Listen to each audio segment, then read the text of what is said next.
আসসালামু আলাইকুম ওয়া রাহমাতুল্লাহ। প্রিয় বন্ধুরা, বিশ্বজাহানের স্রষ্টা ও মালিক মহান আল্লাহ সুবহানাহু ওয়া তাআলা হযরত আদম আলাইহিস সালাতু ওয়াস সালামকে সৃষ্টি করে জান্নাতে বসবাস করতে দেন। বিবি হাওয়াকে সৃষ্টি করে তার সাথে স্ত্রী করে দেন। তাদেরকে জান্নাতে বসবাস করতে নির্দেশ দানের প্রাক্কালে মহান আল্লাহ সুবহানাহু ওয়া তাআলা বলেন, হে আদম, তুমি আর তোমার স্ত্রী উভয়ই এই জান্নাতে বাস করো। তোমাদের মন যা চায় তাই তোমরা খাও, কিন্তু এই বৃক্ষটির নিকটবর্তী হইও না, তাহলে জালেমদের মধ্যে গণ্য হবে তোমরা। কিন্তু অতঃপর শয়তান তাদের বিভ্রান্ত করল, যেন তাদের গোপনীয় লজ্জাস্থানসমূহ পরস্পরের সম্মুখে উন্মুক্ত হয়ে যায়। সে বলল, তোমাদের প্রভু তোমাদেরকে যে ওই গাছের নিকটবর্তী হতে নিষেধ করেছেন তার কারণ হলো তোমরা যেন ফেরেশতা হয়ে না যাও, অথবা যেন বেহেশতে চিরন্তন জীবন লাভ করে না বসো। সে কসম খেয়ে বলল, আমি তোমাদের সত্যিকারের হিতাকাঙ্ক্ষী। এভাবে শয়তান তাদের ধোঁকার জালে বন্দি করে ফেলল। শেষ পর্যন্ত তারা যখন এই গাছের স্বাদ আস্বাদন করল, তখন তাদের গোপনীয় স্থান পরস্পরের নিকট উন্মোচন হয়ে পড়ে, আর তারা জান্নাতের পত্রপল্লব দিয়ে নিজ নিজ শরীর ঢাকতে থাকে।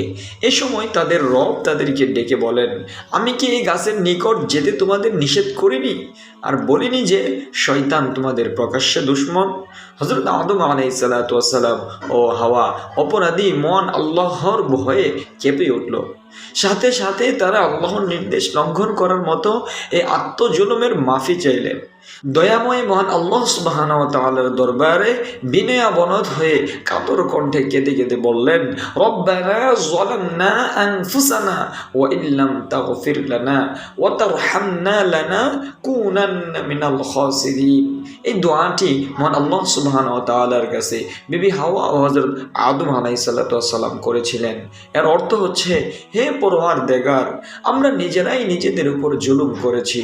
এখন তুমি যদি আমাদের ক্ষমা না করো আর আমাদের প্রতি অনুগ্রহ না করো, তাহলে তো আমরা ধ্বংস হয়ে যাব।